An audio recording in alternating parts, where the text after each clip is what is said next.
Samir, I think it's very important to recognize what has happened in our recent past.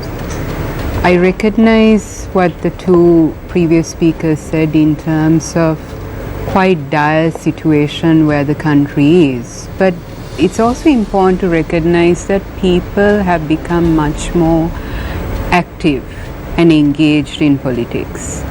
And that culture of letting politicians and elites decide without any question is fast disappearing. There is much more engagement, there is more criticism, there is more communication, and there is a debate even with what's happening with the budget and everything. So I think we need to recognize things have changed somewhat.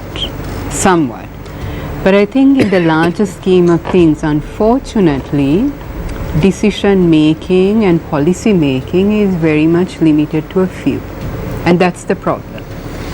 So last year we saw this unprecedented mobilization where people stood up demanding for a change, and that change was because of a governance crisis, and Sri Lanka was really at the bottom. Even despite decades of conflict, cycles of violence, we had not been in a situation like that.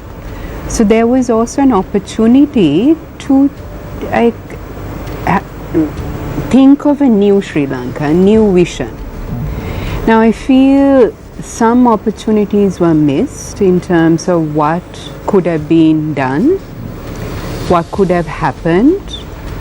But we also need to recognize the debates have changed somewhat. If you look at even Kaushalya's point about all these laws that are being brought about, why is it being brought about? Because there is a fear that people are becoming more critical, getting more engaged, getting more active. And the fact that, and I want to also put this on record, the government this year attempted to bring an anti-terror law twice. We've debated that in this program itself. They tried to bring the broadcasting bill. I think it's now approved by cabinet. But all these attempts also were pushed back by a very engaged citizenry, by a media that is much more engaged, aware. So while we recognize some things have not changed, other things have changed. So there is more political accountability. There is a change in culture. We need to recognize that. Just that some of the old guard that doesn't want change is still very much playing those cards. So while there are changes, some things haven't changed. But the fear that people will continue to agitate is what is making these suppressive laws keep coming back.